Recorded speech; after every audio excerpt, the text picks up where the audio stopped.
Hello, I'm Allison Seymour. Welcome to The Color of STEM, or Science, Technology, Engineering, and Math. Our mission here is to produce and promote content that inspires and encourages people of color and other underrepresented minorities to pursue STEM careers. It is the future for all of us.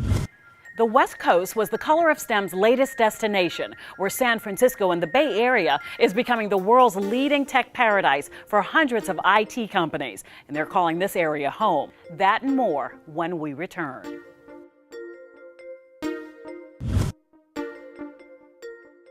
The Color of STEM is powered by iSTEM, cultivating ideas into solutions, the Emerging Technology Consortium, and the ARL Network. The Color of STEM is more than television. It's a movement. Well, hold up, I'm off Newton. I'm on Einstein. I like Einstein because Einstein's mind is like mine. His formula was E equals MC squared, which is weird because me is your favorite MC squared. Yeah. Right, so that's regular bars, but that's Newton's laws of motion in a nutshell. Like us on Facebook. For more information on The Color of STEM, go to our website, www.thecolorofstem.com.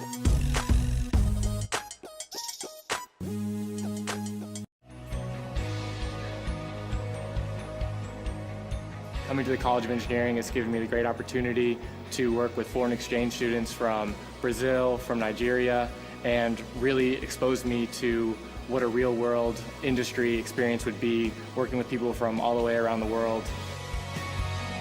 Classroom size here, it really gives for an inviting and warm, almost family-like environment here. I've been able to complete 2 different internship experiences here at the College of Engineering. This college has prepared me a lot for my career with the material, with the engineering material, as well as being able to work with the different groups of people and help us to be able to work as a team. Amber Smith, Industrial Engineering. It's Nolan Topi, and I'm an electrical engineer. My name is Lauren Griffith, and I'm in Chemical Biomedical Engineering. Enrique Echeverria, and I'm a civil engineering student at the College of Engineering.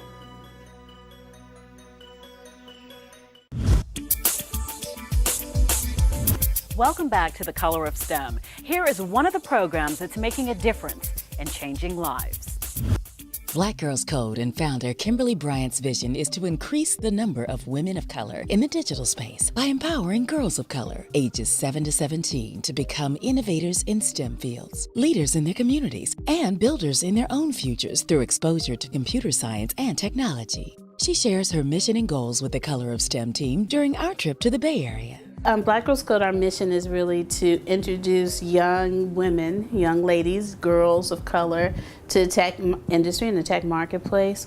It really started with this goal that I had to find a place or spot for my daughter, who was just 7 at that time, to kind of really find her tribe, so to speak, or find other young women like herself that were interested in technology, and to find a home, a community for her to feel comfortable and learning it in an atmosphere that would be conducive to that and be supportive. And it really didn't exist 5 years ago. So as I looked at the marketplace for organizations similar to Black Girls Code with a focus on girls of color, it just didn't exist. So my goal 5 years ago was to create it, and to create an organization which I thought at that time would be local, that would help these girls to not only learn about technology, but to really develop these tangible skills. And it grew so much more from that into an international organization and even a movement that's really bringing women of color to the forefront as innovators in the field. I think one of the things that we find is that they understand that it's not only just creating this page, this web page. It's about mapping out a problem and solving it step by step by step.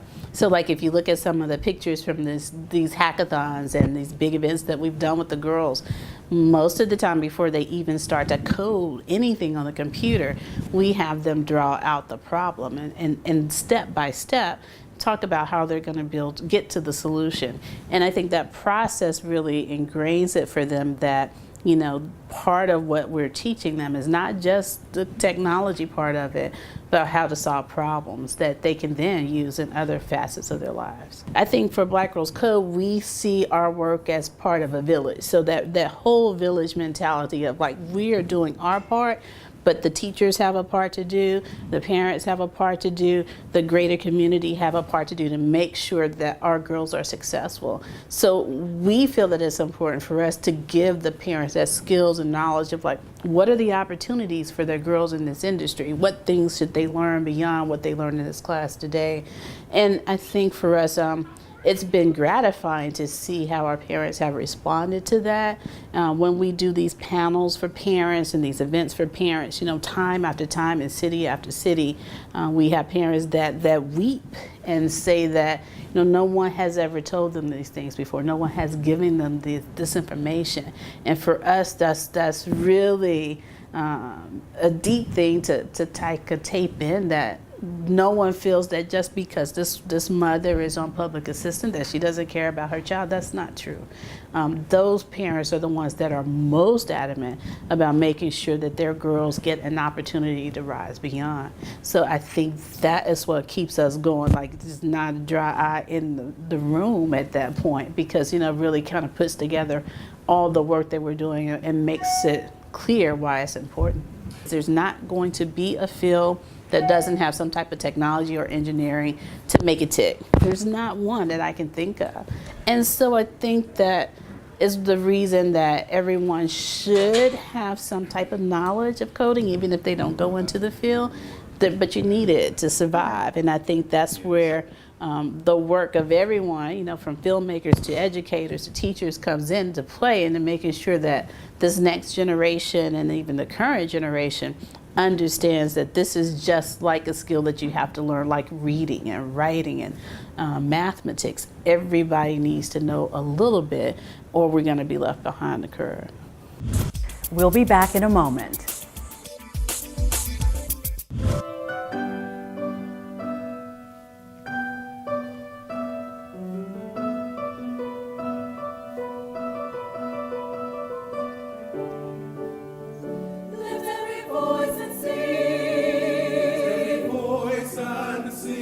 Florida Memorial University's mission is to train global citizens through lifelong learning opportunities. Florida Memorial in itself is a gem. I think that we've come on through a path of struggle, and that's something that we pride ourselves on. I think the motto that we live by, which is leadership, character, and service, is one thing that I'm going to take with me throughout my matriculation of the rest of my life.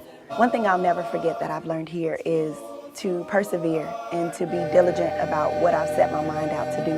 We are proud of our long tradition and look forward to a future filled with promise for our students, our staff, our faculty, and our alums. I could have sent my children to any school around the country, but we chose Texas Southern because they were interested in educating these children. Any field that you leave Texas Southern with a degree in that you decide to pursue, you're not there because, you know, it's sympathetic. You're there because you're one of the best. I'm Michael Strahan, and I am Texas Southern University. Like us on Facebook. STEM comes in all colors.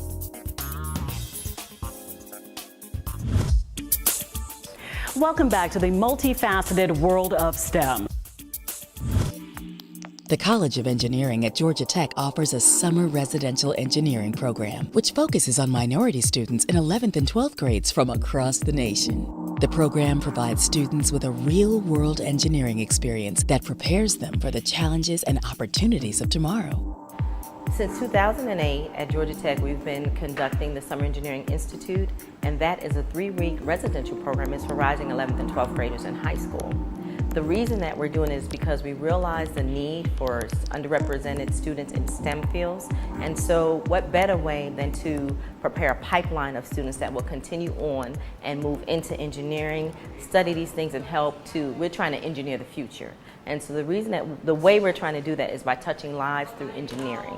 one life at a time, one contact at a time. But we also know that it's important to continue to have multiple points of contacts and to then make sure that the possibilities are endless for them, that they know that the possibilities for them are endless, and that there's nothing they can't do if they would just try or even know about it, because some kids don't even know about it. So with that, here at Georgia Tech, we are the only residential program for high school students that is housed at Georgia Tech by a department at Georgia Tech. So there are other people that you would see on campus, but none of them are sponsored by the College of Engineering here. As a Summer Engineering Institute participant, we have students from all over the United States, outside Puerto Rico, Arizona, New York, different places like that. And so you will come in for 3 weeks and we take you from zero to engineer. You come in not knowing anything, not having any clue, just thinking you're just here for 3 weeks. A lot of them just don't want to be at home, and a lot of times the parents will make their children come. You are given a real world project that you have to design something and build, and you have to solve. So if you're a participant in our program, we hope that you will not only learn that everything is possible for you, but that you will learn something about yourself, about the environment, about engineering, about college. And then that at the end of the 3 weeks, you'll just come out being a little bit better and different. We have just the most wonderful dean of the College of Engineering, who is also a Georgia Tech graduate. And he really, really supports everything that we do within the program. And also our director, Dr. Felicia Benton Johnson, our staff, Dr. Tia Jackson Truitt, Valentina De La Fey that you met, and then my right hand for Summer Engineering Institute, Mr. Cedric Trice, and then Cedric Sallworth. We all work together because we recognize that our future is what we are trying to save. So Georgia Tech, so with the dean being on board and him being so supportive, then that gives us the latitude, and we have lots of corporate sponsors. So let me just make sure I say that, because with that and with the College of Engineering and these partnerships, when we say we partner, we truly partner with the corporations, with the families of the students that we impact. And so since we're here and we're all working together, it makes it a little bit easier for us to just do that. So because we've had some success, then Georgia Tech shines, right? And then we in turn can make sure that these students shine. So that's why it's really important to us that we do a good job making sure that the engineering is there, but that it's a good blend of everything that these students need so they can make it a successful program. So you come in day one, it's kind of a madhouse. Parents are coming in, you got to fill these questions. They're kind of a little leery about leaving their students, so you got to make them feel comfortable, and that's that. And we let them come in, you get them together, and then we hit the ground running. Starts with, right into the program, competitions, just different things. And we want them to get a real scope of what's happening. We start at 8, and then it goes to, 9, 10 o'clock at night when they're getting settled and doing those kinds of things. And then we move right into the program immediately once we start in the afternoon. The next day, they're off and running, because at the end of the 3 weeks, we have to have a completed project. They have to have a full understanding. They have to build something that will solve this problem, and then they have to present it at the end, right? So they have to understand the context, the content of the programming. They have to understand the engineering, and then they have to be able to explain and defend everything that they've learned over these 3 weeks. So we're asking a lot of them, but it's because we know that they can do it. I always say to the parents, we're going to send you back somebody that's just a little bit different, and it's going to be positive. But that's just what we're trying to do, just engineer lives one at a time. We'll be back in a moment.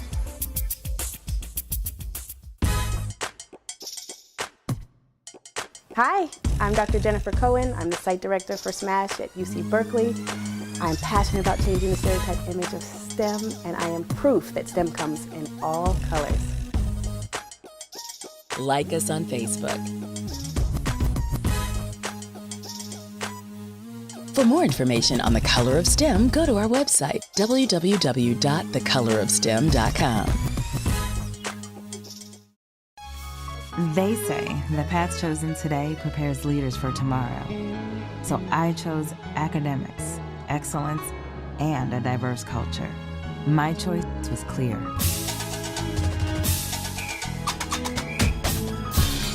I am a graduate of Morgan State University. Did you know that Morgan State University has educated more than half of the African American engineers, educators, and healthcare professionals in Maryland? Hi, my name is William Hill, and I'm a software engineer at Lawrence Livermore National Laboratory. Science, technology, engineering, and mathematics comes in all colors. Like us on Facebook. For more information on the color of STEM, go to our website, www.thecolorofstem.com.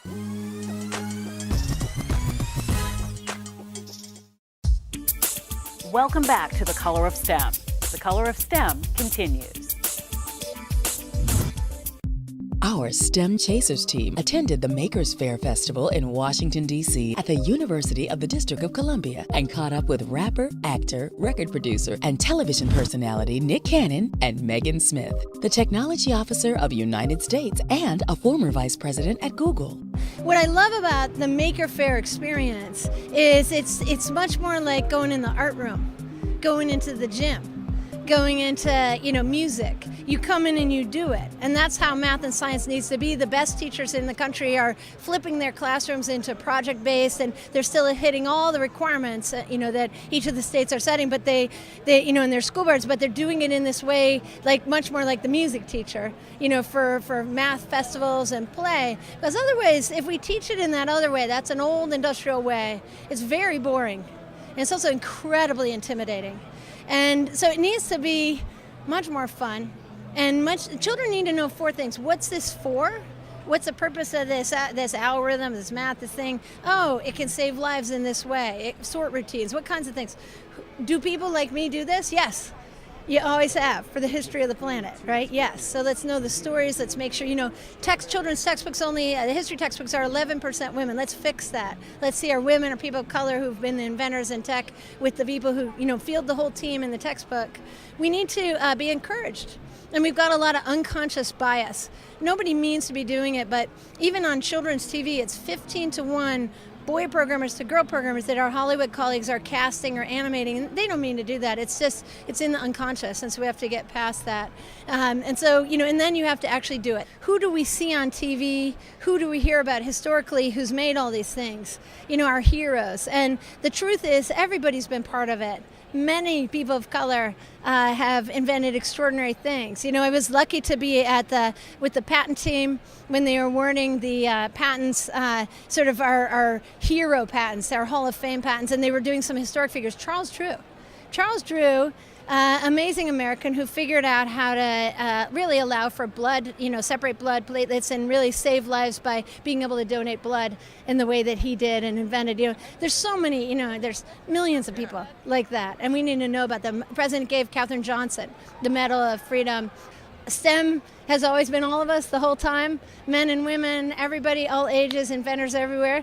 And then, how do we make sure that we have the experiences here? And then for all our parents and our teachers, just know you have these biases. Even you'll hear someone always, no one ever graduates from high school and says, reading, it wasn't my thing. But they say math, I'm not a math person. Don't say that. Just say, I'm not a math person yet, but I'm working on it, and let your kid hear you. And then go play, make playful math, come to this kind of stuff. Don't make it so intimidating and boring, let's make it fun. We have to stop treating it like there's the math people and the not math people. You're the art people. Everybody's everybody. The universe doesn't separate the subjects. You know what? It's actually a dream come true to be the Chief Creative Officer of Radio Shack here at the Maker Faire in DC, because as a kid, that's, I always just wanted to be creative and make things and be a part of something, and, growing up and not having, and then being able to get to a point where now I can inspire and give is truly a blessing. It's always been a part of us. Myself being a musician and even a creator of content and stuff, you have to have that background. And, even when they talk about all of the jobs in the near future, 80% of them are going to involve STEM, the science, technology, engineering, and math. So as much as we want to say, tech is an idea or a process that's separate from the everyday life, it really isn't. It's embedded in everything that we do. I think it's unfortunate sometimes where in our community, sometimes we may want to focus on, hey, put a basketball or football in a kid's hand opposed to, the proper curriculum or what we have here with a lot of the STEM technology. And I feel like we can excel in anything, you know what I mean? When we think about, mathematics and all of those things was created in Africa. We know what we're doing. I often tell people, you put whatever you put in front of us, we're gonna dominate and we're gonna actually step out and show the kingship within it. I mean, I have 2 5-year-olds now, and the things that they can do on a tablet and a smartphone is mind-boggling to me sometimes. So the earlier that you put something into a child's hand, the earlier they can master it. And I believe that when people speak of genius and uber talent, it always, the common denominator is that the amount of time they put into it and how young they started when they started whatever that is. So I believe when it comes to something like STEM or STEAM, just infuse that as early as possible and light that fire as early as you can, and you'll just watch it flourish. We'll be back in a moment.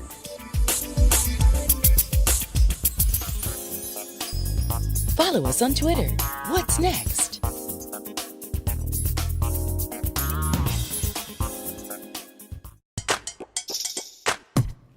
Here at The Color of STEM, we celebrate STEM in all colors. Come hang out with us.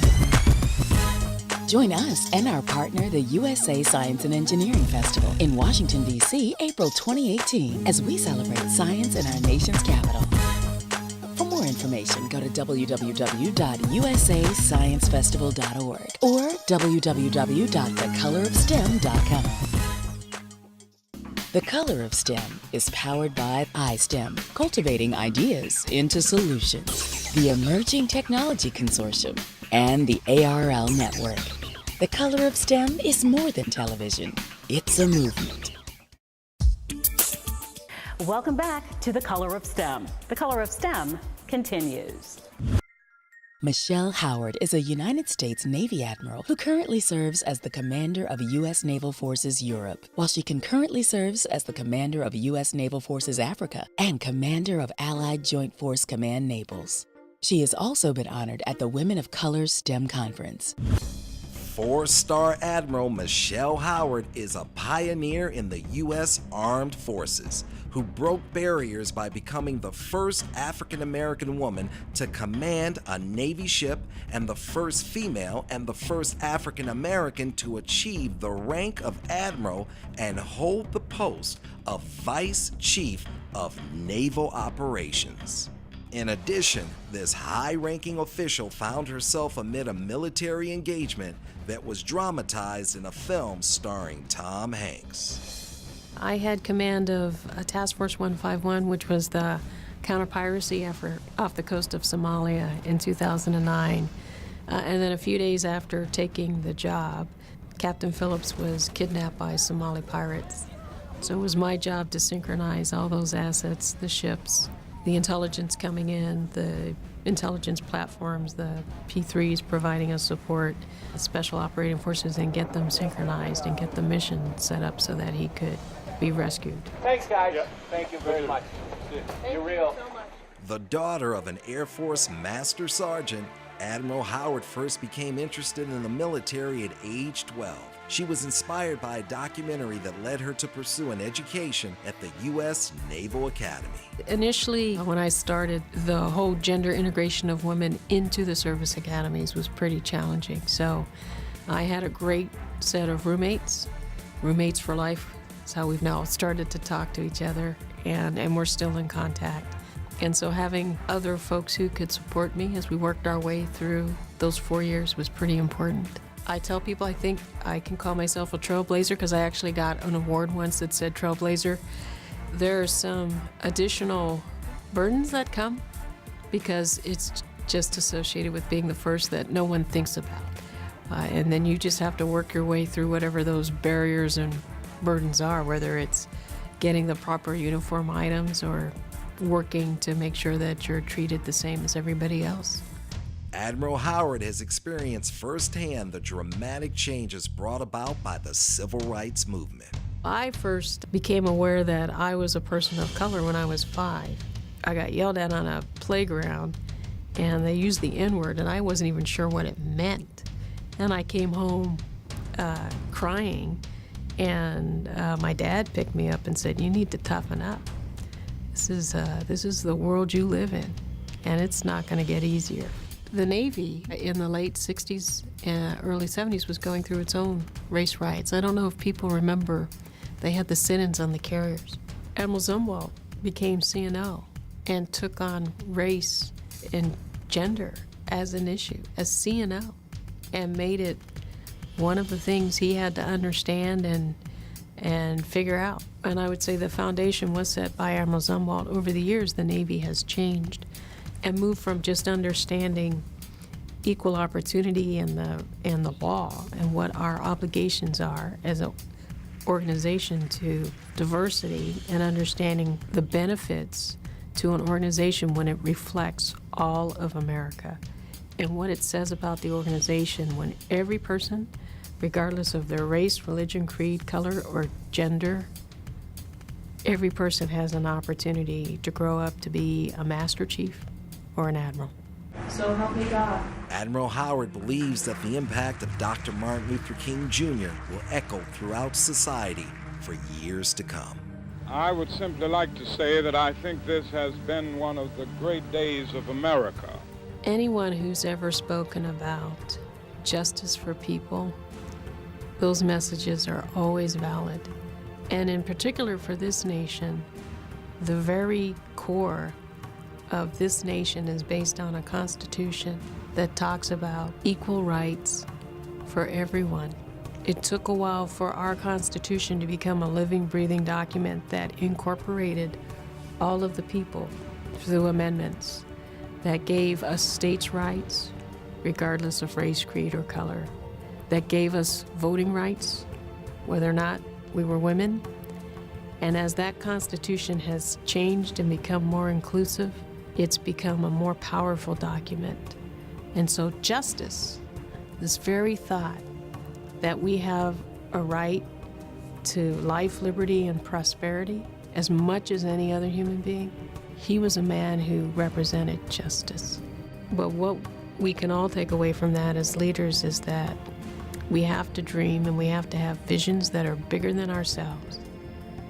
We have to create these goals of goodness for ourselves in order to have something to go after and achieve.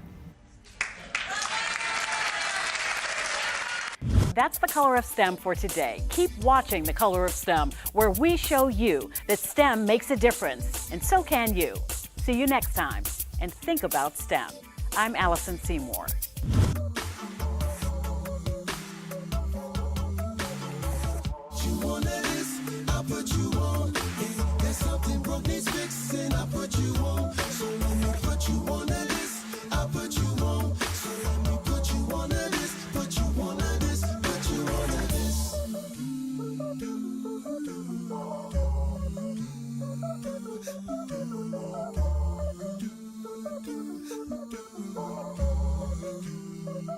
For more information on The Color of STEM, go to our website, www.thecolorofstem.com.